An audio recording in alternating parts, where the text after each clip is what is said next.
Hari ini kita akan bicara mengenai Yesus Kristus yang tampak di Gunung Moria. Yesus Kristus yang tampak di Gunung Moria. Kejadian 22 ayat 6 sampai 13. Kita lihat Kejadian 22 ayat 6 sampai 13. Sambil kita baca ya. Kita baca sama-sama. 2, 3. Lalu Abraham mengambil kayu untuk korban bakaran itu dan memikulkannya ke atas bahu Ishak anaknya, sedang di tangannya dibawanya api dan pisau. Demikianlah keduanya berjalan bersama-sama. Lalu berkatalah Ishak kepada Abraham, ayahnya. Bapa, sahut Abraham, ya anakku. Bertanyalah ia, di sini sudah ada api dan kayu, tetapi di manakah anak domba untuk korban bakaran itu? Sahut Abraham, Allah yang akan menyediakan anak domba untuk korban bakaran baginya, anakku. Demikianlah keduanya berjalan bersama-sama.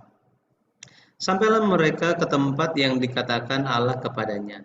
Lalu Abraham mendirikan mezbah di situ, disusunnyalah kayu, diikatnya Ishak anaknya itu dan diletakkannya di atas mezbah itu, di atas kayu api.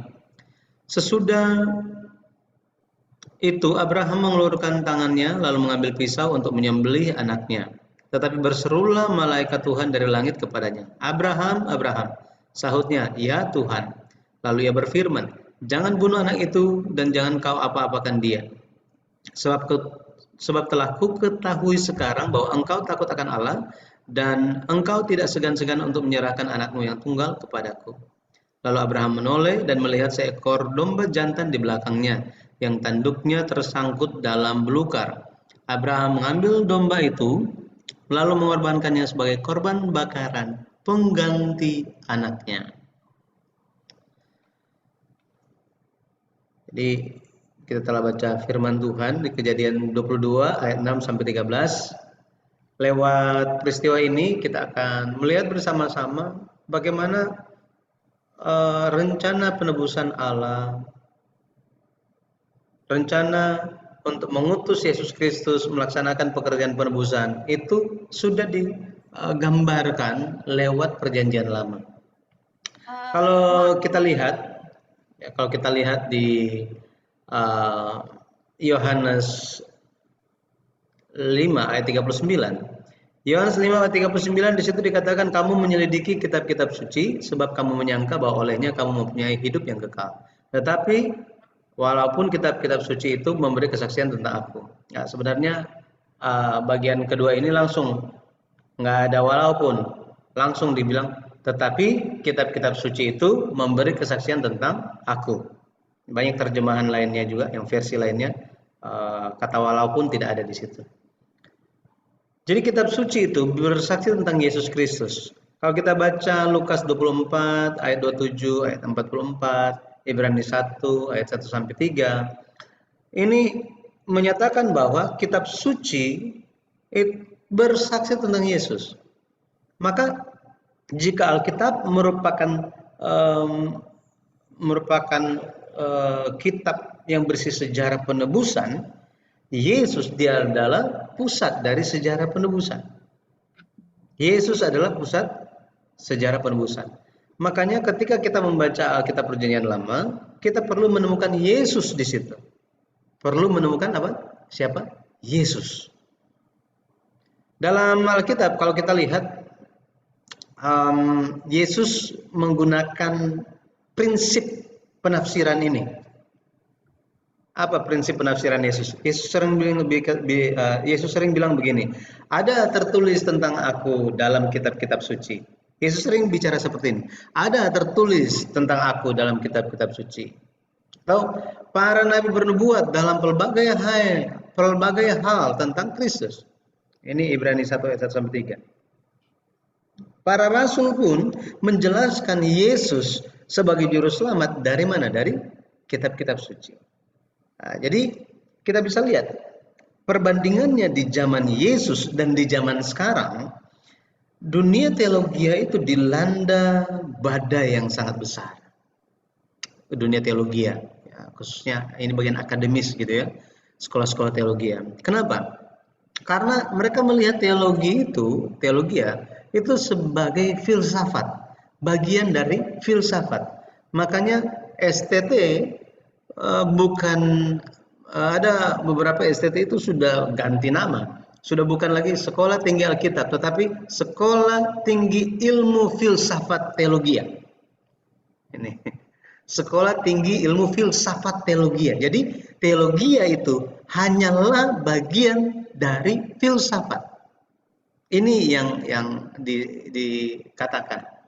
Artinya apa? Teologi itu berbicara tentang ilmu mempelajari Tuhan untuk mengenal Tuhan lewat kitab suci.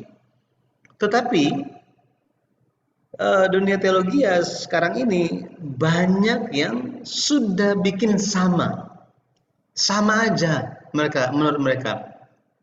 Konghucu atau kok bukan Konghucu, sorry, Konfusius, gitu ya. Konfusius, dia adalah guru filsafat yang luar biasa. Terus siapa lagi? Aristoteles, Plato dan lain-lain, gitu ya. Yang bapak-bapak Yunani zaman dahulu kala itu, yang filsafat itu, oh itu mereka bilang apa? Yesus, Alkitab itu sama aja, nggak ada bedanya. Ini bahaya. Kenapa? Karena pendekatan untuk memahami kehendak Tuhan yang ada dalam Alkitab itu digunakan bukan lagi berdasarkan Alkitab, tetapi berdasarkan sumber luar, di luar Alkitab. Makanya hal-hal yang terjadi saat ini kita perlu berhati-hati terhadap pengajaran, karena pengajaran-pengajaran jika tidak ada Yesus di situ, tanpa kita sadari pengajaran-pengajaran itu akan membawa kita menyimpang dari yang seharusnya, menyimpang dari apa yang telah dilakukan oleh para rasul, yaitu apa? Yesus, para rasul semua bilang kita harus mengenal Yesus, dia adalah juru selamat. Pekerjaan penebusan Yesus dari awal sampai akhir itu semua ada dalam Alkitab. Mereka jelasin. Nah, metode inilah yang harus kita terapkan, yang harus kita menjadi suatu pedoman gitu ya bagi kita orang yang percaya. Kayak kita perlu berhati-hati di sini. Pendeta Abraham Park, penulis sejarah penebusan, menggunakan satu istilah. Istilahnya apa? Istilahnya adalah penyelenggaraan penebusan. Kalau kita lihat arti kata penyelenggaraan itu memiliki makna dalam bahasa Yunani gitu ya, oikonomia, memiliki makna merencanakan sesuatu untuk mencapai suatu tujuan, mengurus, manajemen, seperti misalnya event organizer. Jadi ada suatu tujuan, ada planning, ada tujuan, ada persiapannya. Sama seperti itu, penyelenggaraan sejarah penebusan artinya Allah mengendalikan segala sesuatu untuk mengutus Yesus Kristus. Supaya apa? Supaya manusia diselamatkan dari dosa mereka. Jadi kita bisa lihat Alkitab itu merupakan wahyu progresif. Setiap zaman itu, makin zaman itu Yesus, kehendak Tuhan makin jelas dan makin jelas. Inilah yang dipelajari gitu ya. Ketika kita pelajari sejarah penebusan, inilah yang sedang kita lakukan. Yesus Kristus, kalau kita lihat di Efesus, Yesus Kristus di Efesus pasal 3 ayat 9 dikatakan sebagai Yesus itu adalah rahasia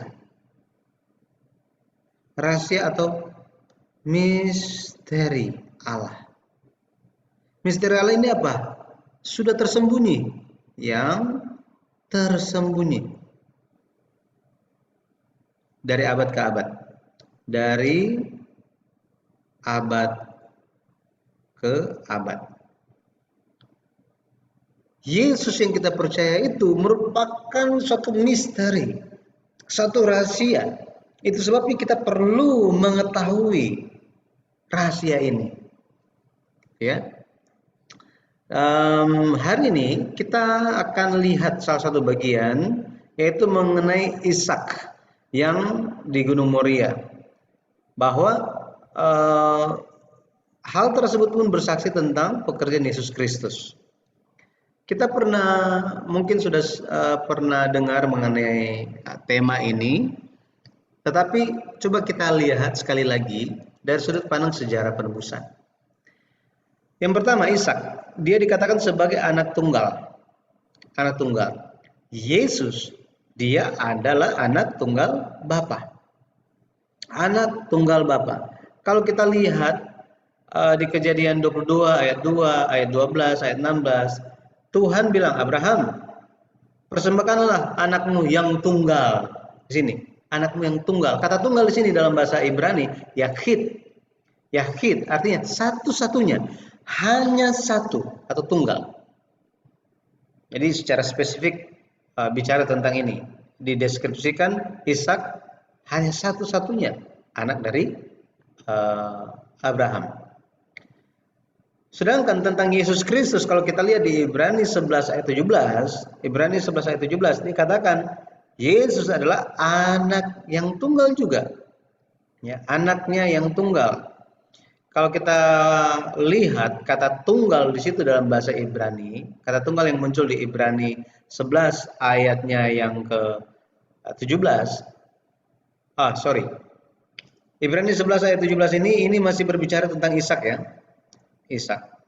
Coba kita lihat ayat ini karena ini muncul. Kita lihat bersama-sama Ibrani 11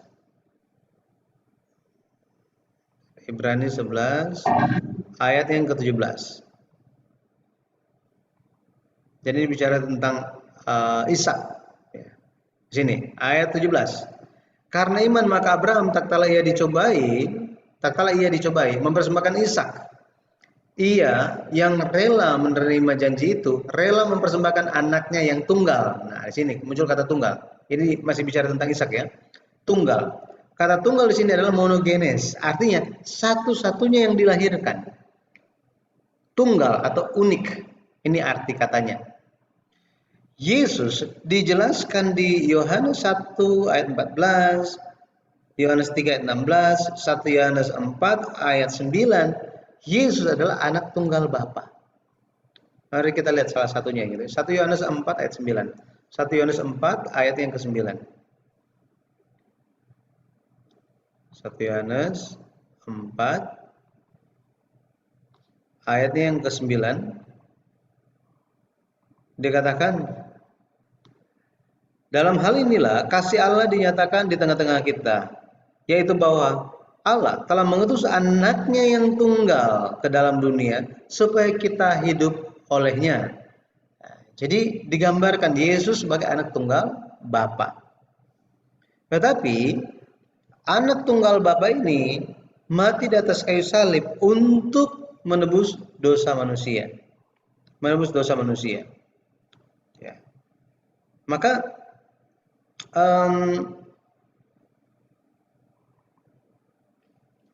di Roma, sebelum kita ke sini, di Roma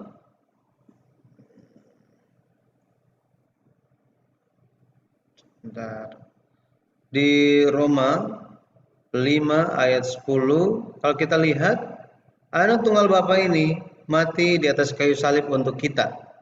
Jadi lewat kematian Kristus Yesus kita didamaikan dengan Bapa. Kita didamaikan lewat siapa? Lewat kematian Yesus Kristus. Jadi kita bisa bayangkan satu-satunya anak tunggal dipersembahkan. Untuk siapa? Untuk kita. Supaya apa? Supaya kita ada damai dengan Allah. Maka kita harus mengasihi Yesus Kristus kita. Ketika kita dengar Yesus mati bagimu, makanya khotbah tentang darah yang tercurah di atas kayu salib itu harus selalu disampaikan dari atas mimbar gereja. Kenapa? Karena kita perlu mengingat Yesus Kristus. Bagaimana Yesus Kristus menebus umat manusia, menebus diri kita. Nah, yang kedua, mari kita lihat mengenai Ishak yang memikul kayu. Ishak memikul kayu. Yesus memikul salib. Ishak memikul kayu, ini kayu apa sih? Ini kayu bakar ya, untuk mesbah. Mesbah gitu ya. Kalau kita bandingkan ya, kalau kita bandingkan di Kejadian 22 ayat 6 dikatakan Ishak memikul kayu ke atas gunung Moria. Yohanes 19 ayat 17, Yesus naik ke Bukit Golgota dengan memikul salib, kayu salib. Memikul kayu salib. Coba kita lihat dulu ya. Kejadian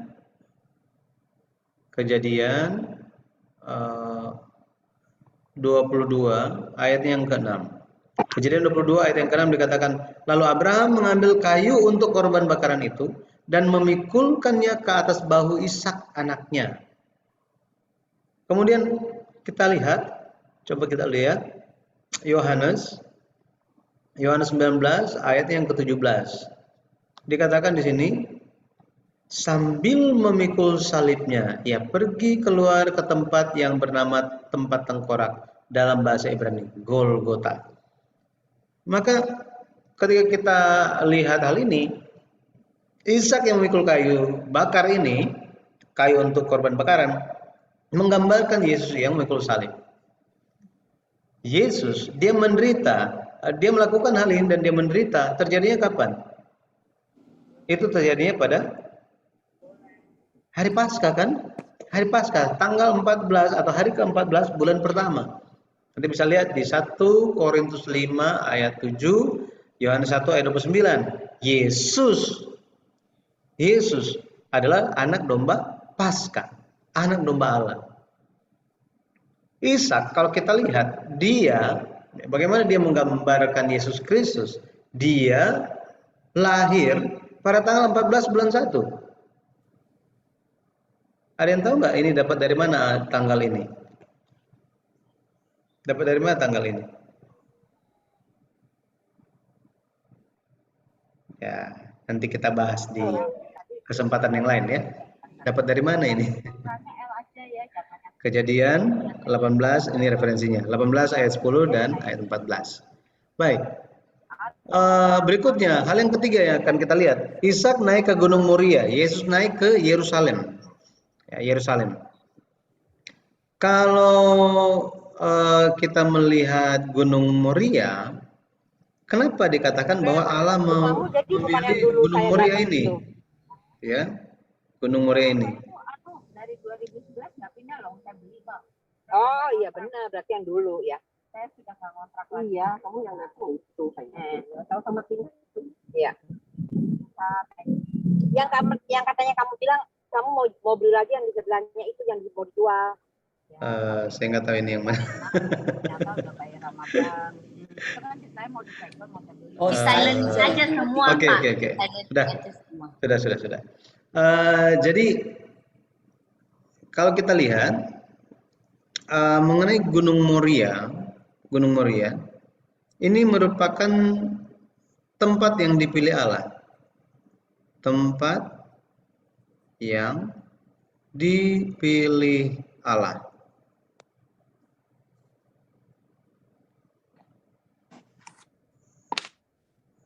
Hari Natal kemarin, tanggal 25 Desember 2021, itu telah terbit Sejarah Penebusan seri yang ke-11, volume 2. Kalau volume 1 itu tentang Bait Suci Yehezkiel.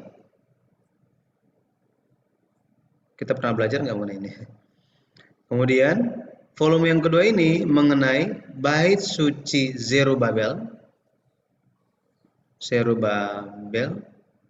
dan silsilah orang yang kembali dari penawanan Babel ya. Nah, di dalam volume yang kedua ini, Pendeta Abraham Park menegaskan di situ bahwa pusat dari sejarah penebusan atau pergerakan sejarah penebusan itu ada pada bait suci di Perjanjian Lama. Kalau di Perjanjian Baru itu ada pada gereja. ketika melihat bait suci di Perjanjian Lama, kita perlu tahu bahwa bait suci itu harus memenuhi beberapa hal. Yang pertama itu, bait suci merupakan tempat yang dipilih Allah, bukan dipilih manusia. Oh, saya mau bangun di sana. Tuhan, saya bangun di sana ya. Bukan begitu. Tetapi ini merupakan tempat yang Allah pilih secara langsung. Terus dikatakan sebuah bait suci itu haruslah tempat di mana Tuhan itu hadir. Jadi ada hadirat Allah di situ. Ada kemuliaan Allah yang dinyatakan. Yang ketiga, dikatakan bait itu sebagai bait suci harus ada apa? Harus ada imamnya. Ya, harus ada imamnya. Kemudian yang keempat, yang terakhir, di dalam bait suci itu, jika itu adalah bait suci, maka syarat yang ini harus ada. Itu apa? Pemberian korban persembahan. Jadi harus ada hal-hal ini. Harus ada hal-hal ini ketika berbicara mengenai bait suci. Nanti Ibu Yuli kirim linknya, nanti bisa lihat situ. Saya bicara di awal sedikit mengenai hal ini, bahwa pada akhirnya kita harus menjadi bait suci rohani itu. Yesus Kristus menggenapi hal ini, tetapi jangan berhenti di Yesus, harus di kita. Makanya kitab-kitab suci itu bersaksi tentang Yesus dan menjadi pelajaran bagi kita bagaimana kita harus hidup. Nah, salah satunya kita akan lihat tentang Gunung Moria. Gunung Moria. Apa yang terjadi di Gunung Moria dan apa makna dari tempat itu atau peristiwa yang terjadi di tempat itu. Di Gunung Moria ini itu adalah tempat Abraham bertemu Melkisedek. Di salah satu gunung di Moria. Kejadian 14 ayat 17. Ini digambarkan sebagai lembah Syawe atau lembah raja. Lembah raja. Tetapi kalau kita baca ayat 18, di sini Salem katanya. Salem di sini menunjuk kepada Yerusalem. Salem ini shalom, damai. Artinya damai. Melkisedek adalah raja Salem katanya. Kita lihat kitab Kejadian 14 ayatnya yang ke-7 kita lihat dulu. Ayat yang ke-17, maaf, 17. Nah, Kejadian 14 ayat yang ke-17 dikatakan begini. Setelah Abram kembali dari mengalahkan Kedor, Laomer dan para raja yang bersama-sama dengan dia, maka keluarlah Raja Sodom menyungsung dia ke lembah Syawe, yakni lembah raja. Nah, sini kan awalnya begini nih. Tetapi tiba-tiba apa? Langsung berubah ceritanya. Fokus kepada Melkisedek ini. Jadi kalau kita lihat ada cerita yang dimasukkan ke dalam tengah-tengah ayat ini. Sebenarnya ayat 17, Kejadian 14 ayat 17, sambungannya adalah ayat 21. Tetapi dari antara ayat 17 dan ayat 21 itu diselipkan sebuah cerita yang terjadi pada waktu itu. Ada cerita yang terjadi pada waktu itu. Jadi seharusnya kalau kita baca secara kronologisnya itu cuma yakni maka keluarlah Raja Sodom menyongsong dia ke lembah Syawe, yakni lembah raja. Langsung apa? Ayat 21. Berkatalah Raja Sodom itu kepada Abraham, berikanlah kepadaku. Makanya banyak orang yang membaca ayat ini jadi kebingungan. Oh, Raja Sodom itu Melkisedek. Kok Melkisedek ini Raja Salem, Raja Sodom juga? Jangan bingung di sini ya. Jadi di antara ayat 17 dan ayat 21 ada sebuah cerita yang disisipkan. Cerita tentang apa? Melkisedek, Raja Salem, membawa roti dan anggur, ia seorang imam Allah yang Maha Tinggi. Ayat 19 dibilang apa? Lalu ia memberkati Abram, katanya, diberkatilah kiranya Abram oleh Allah yang Maha Tinggi, pencipta langit dan bumi. Ayat 20, dan terpujilah Allah yang Maha Tinggi, yang telah menyerahkan musuhmu ke tanganmu. Lalu Abram memberikan kepadanya 1/10 dari semuanya. Jadi kalau kita lihat Salem, Raja Salem, Salem di sini menunjuk kepada Yerusalem. Ya, Yerusalem. Abraham bertemu dengan Melkisedek. Nah, Yerusalem itu ada di mana? Mungkin dulu kita pernah belajar ya. Jadi ada ini kalau kita lihat dari samping ya. Kalau kita lihat dari samping, ini ada Sungai Kidron di sini. Ya, Sungai Kidron, Sungai Kidron. Nah, di sini saya pakai warna yang lain ya. Di sini ini merupakan kota Daud di sini. Ini merupakan kota Daud. Oke. Kota Daud. Kota Yerusalem. Kota Yerusalem. Di sini ada istana Daud di sini, gitu ya. Istana Daud ada di sini. Terus di atasnya ini ada namanya gunung atau bukit Moria. Moria. Disinilah dibangun bait suci. Bait suci Salomo.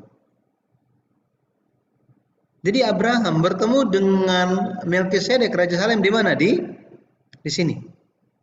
Di sini tempatnya. Oke. Di sini. Kalau kita lihat, ini pun merupakan tempat yang sama, Daud bertobat dan memberikan persembahan kepada Tuhan.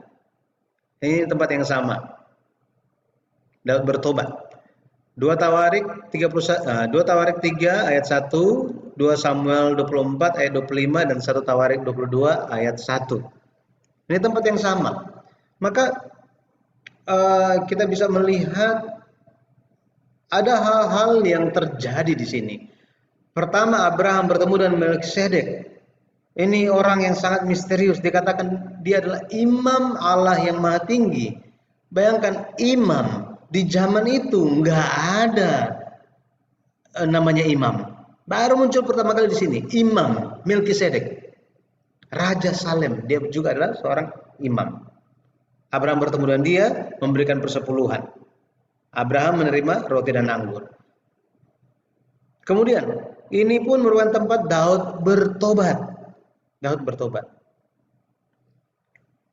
Nah, terus kalau kita lihat pada saat waktu sudah berlalu, ini merupakan tempat Salomo membangun bait suci. 2 Tawarik 3 ayat 1. 2 Tawarik 3 ayat 1. Ya, memang kalau kita lihat Abraham ini mempersembahkan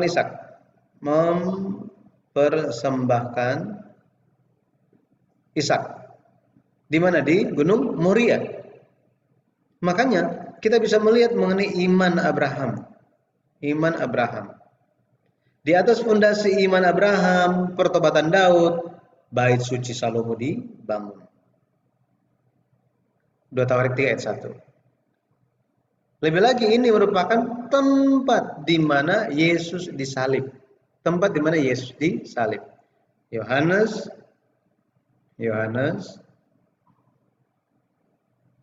19 ayat 17 sampai 18. Jadi itu bukannya di luar gitu ya, di luar jauh bukan, tetapi masih di Yerusalem juga. Coba kita lihat. Kita lihat Yohanes 19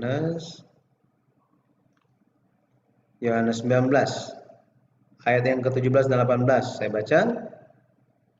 Sambil memikul salibnya, ia pergi keluar ke tempat yang bernama tempat tengkorak dalam bahasa Ibrani Golgota. Dan di situ ia disalibkan bersama mereka. Di situ ia disalibkan mereka, dan bersama-sama dengan dia disalibkan juga 2 orang lain, sebelahnya Yesus di tengah-tengah. Nah, jadi kita bisa melihat hal ini terjadi.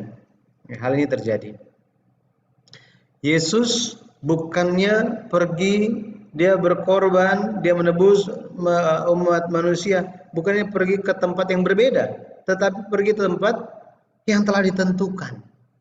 Tempat yang Allah tentukan. Jadi segala sesuatunya itu berjalan atau terjadi sesuai dengan kehendak Tuhan, sesuai dengan rencana penebusan Tuhan.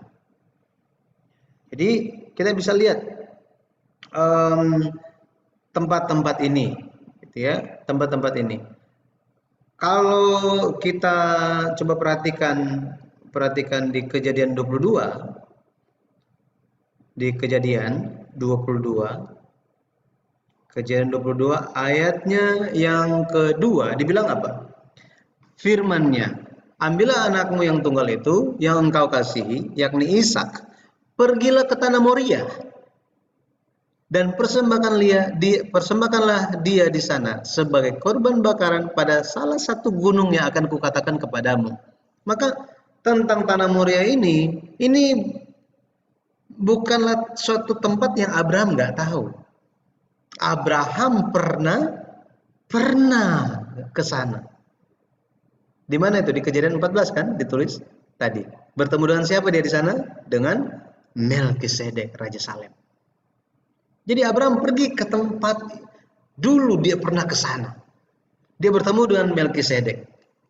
Kemudian kalau kita lihat, ini adalah tempat ketika Daud dia penuh dengan kesombongan, tetapi dia apa? Dia bertobat di hadapan Tuhan. Dia ada kesombongan, dia menghitung jumlah tentara dia untuk menunjukkan betapa kuatnya dia, tapi pada akhirnya Tuhan menghukum dia. Tapi tidak selesai, dia bertobat. Daud bertobat. 2 Tawarik, coba kita lihat 2 Tawarik 3 ayat 1. Salomo mulai mendirikan rumah Tuhan di Yerusalem, di Gunung Moria, di mana Tuhan menampakkan diri kepada Daud ayahnya di tempat yang ditetapkan Daud, yakni di tempat pengirikan orang Yebus itu. Makanya kita bisa melihat ini bukan suatu tempat yang kebetulan, tetapi itu merupakan tempat yang ditentukan oleh Allah. Ditentukan oleh Allah.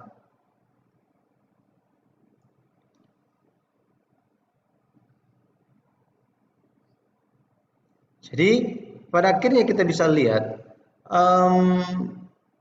Yesus, tempat di mana Ishak dikorbankan, ini menjadi tempat yang sama ketika Yesus disalibkan.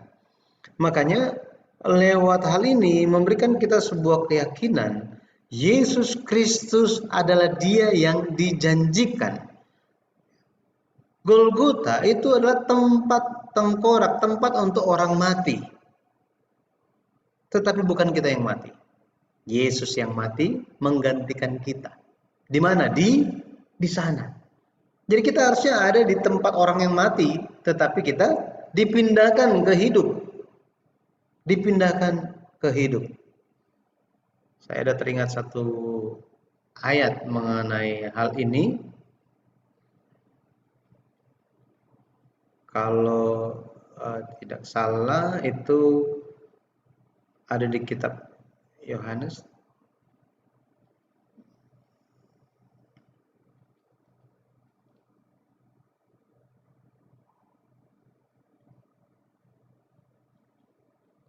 Jadi kita telah dipindahkan. Telah dipindahkan apa katanya? Telah dipindahkan dari maut ke dalam hidup. Yohanes 5 ayat 24, coba kita lihat. Yohanes 5 ayat yang ke-24. Ayat 24 dikatakan begini. Aku berkata kepadamu, sesungguhnya barang siapa mendengar perkataanku dan percaya kepada Dia yang mengutus aku, ia mempunyai hidup yang kekal dan tidak turut dihukum, sebab ia sudah pindah dari dalam maut ke dalam hidup. Jadi Yesus Kristuslah yang membuat kita pindah dari maut ke dalam hidup. Bukan kita yang mati, tetapi Yesus yang mati menggantikan kita. Roma 5 ayat 8. Roma 5 ayatnya yang ke-8. Coba kita lihat. Roma 5 ayat yang ke-8 dikatakan, Akan tetapi Allah menunjukkan kasih-Nya kepada kita oleh karena Kristus telah mati untuk kita ketika kita masih berdosa. Jadi kita perlu mengingat hal ini. Jika kita berdosa, Yesus mati bagi kita. Maksudnya apa? Maksudnya jangan kita menyakiti hati Yesus, gitu ya, dan membuat pengorbanan Yesus itu menjadi sia-sia dengan jatuh ke dalam dosa. Memang kita hanya manusia yang ada kelemahan, tetapi di dalam hati dan pikiran kita benar-benar kita harus meminta supaya Tuhan ingatkan kita senantiasa kita selalu berjalan di jalan Tuhan. Kita harus ada sikap yang seperti itu, daripada ya namanya juga kan manusia, ya namanya juga kan manusia. Itu pada akhirnya kita kompromi dan toleransi untuk segala hal, bisa berbahaya. Makanya kita mengajarkan anak-anak kita bukan supaya mereka itu jadi orang yang berkompromi, bukan, tetapi supaya mereka tahu apa yang baik, apa yang jahat. Sama Tuhan mengajarkan kita pun demikian, supaya kita bisa menjadi orang dewasa yang bisa membedakan antara yang baik dan yang jahat di mata Tuhan. Oke, ya, jadi Yesus telah mati menggantikan kita semua. Sekarang ketika kalau kita lihat jika masalah dosa itu diselesaikan oleh Yesus, maka masalah maut pun selesai harusnya, kan? Betul ya? Jika masalah maut, sekali lagi, jika masalah dosa itu selesai, dosa ini selesai, harusnya kan maut ini selesai. Akan tetapi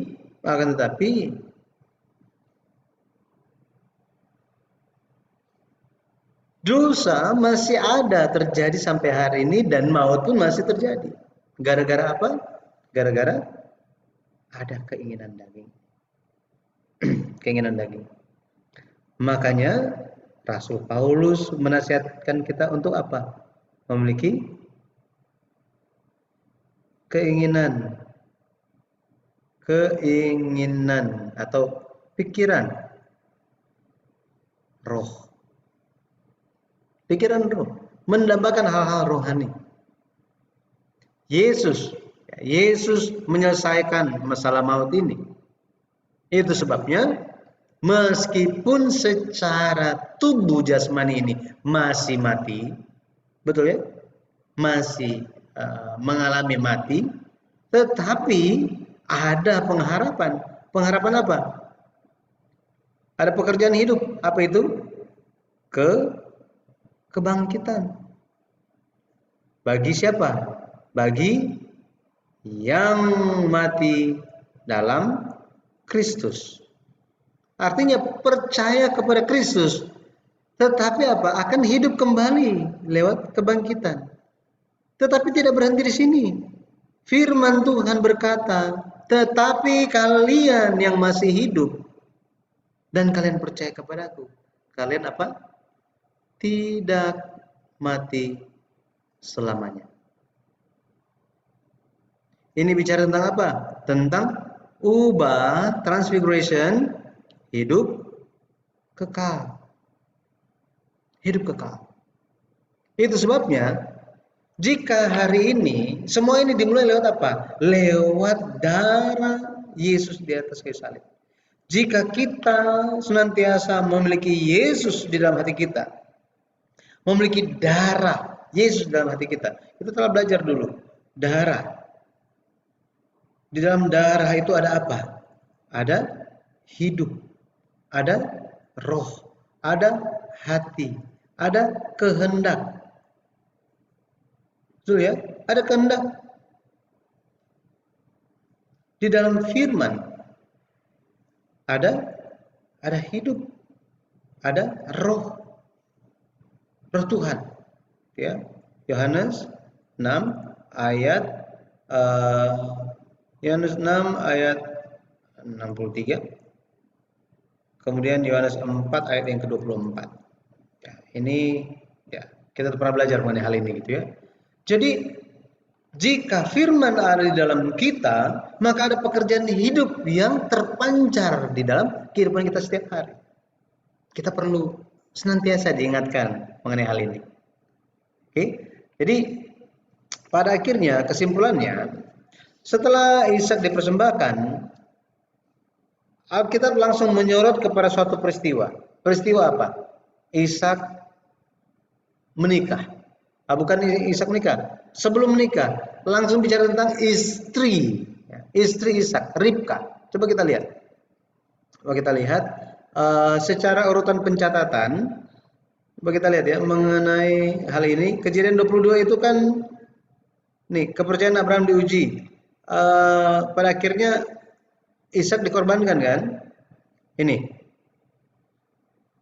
Ishak dikorbankan tetapi diganti oleh siapa? Oleh domba jantan katanya. Ini, coba lihat. Ayatnya yang keberapa? Ayatnya yang ke-13. Di situ dikatakan ada domba, ada seekor domba jantan di belakangnya. Nah, pada akhirnya Tuhan mendirikan perjanjian yang ke-7 dengan Abraham. Perjanjian yang keberapa? Yang ke-7, yang terakhir. Aku akan membuat di sini ayat 14 dan 18 gitu ya. Aku akan membuat engkau berlimpah-limpah, keturunanmu akan banyak seperti bintang di langit, seperti pasir di laut. Lewat keturunan mula, semua bangsa akan mendapat berkat. Karena apa? Mendengarkan firman. Jadi orang lain akan mendapatkan berkat karena Abraham mendengarkan firman Tuhan. Sama seperti itu, orang lain bisa menerima berkat Tuhan ketika kita mendengarkan firman. Mendengarkan di sini bukan hanya berhenti di mendengar. Abraham, korbankanlah Ishak anakmu itu ke salah satu gunung di Moria. Oh Tuhan, saya sudah dengar. Thank you ya. Tidur lagi. Nggak seperti itu. Tetapi apa? Dia mendengarkan dan dengan takut akan Tuhan, dengan ketaatan, dengan iman yang besar, sukacita yang besar, dia laksanakan itu. Sambil percaya kepada janji Tuhan yang dia pernah terima. Nah, setelah ini, kalau kita lihat ini bicara tentang Yesus Kristus yang menjadi berkat bagi banyak bangsa, termasuk bagi kita.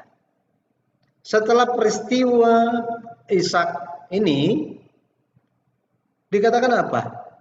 Ada satu cerita.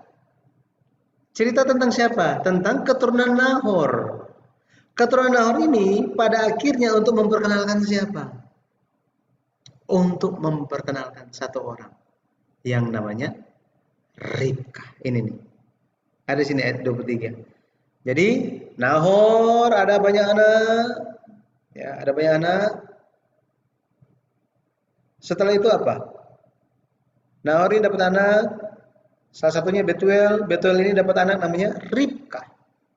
Ribka ini punya saudara laki-laki sebenarnya.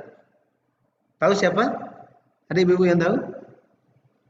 Namanya Laban. Laban. Tapi Laban tidak ditulis di sini. Namanya nggak muncul di sini. Yang dimunculkan siapa? Yang perempuan justru yang dimunculkan. Laban tidak dicatat namanya di dalam silsilah ketika silsilah Nahor ini diperkenalkan.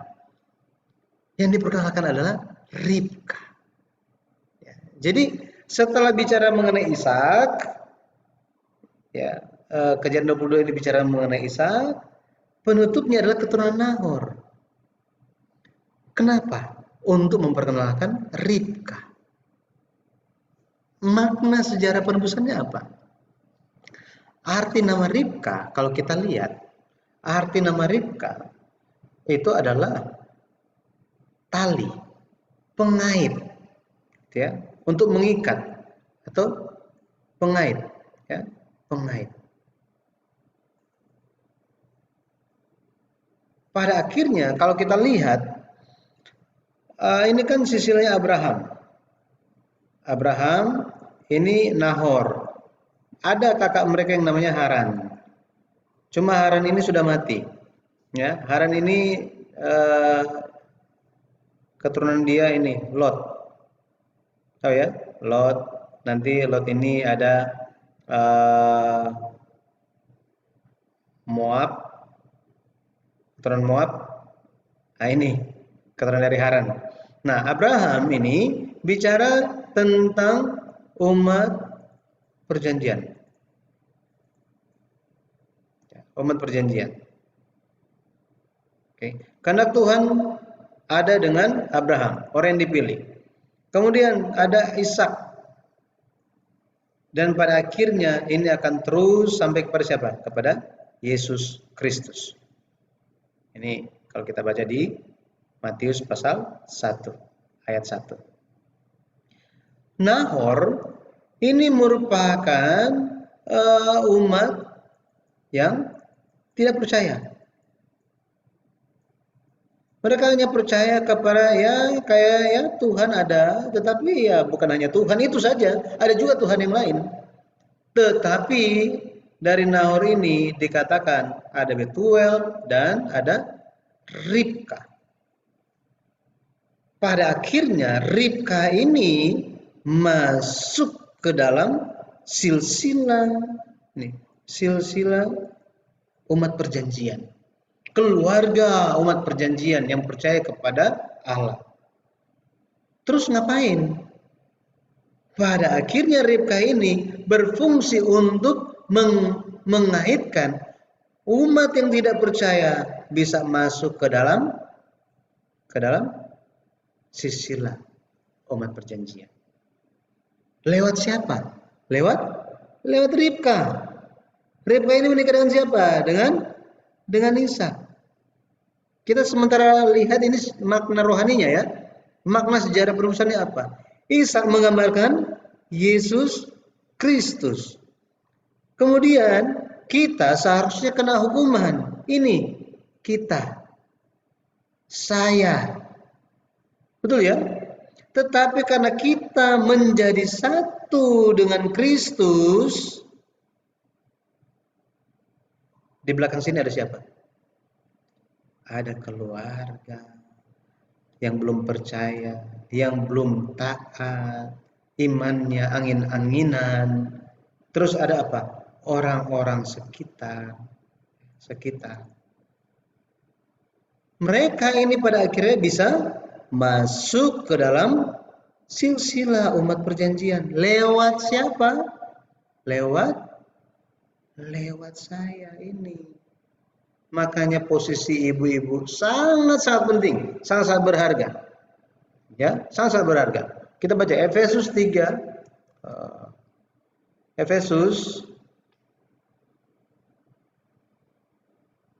Kita lihat Efesus 5 ayat Efesus 5.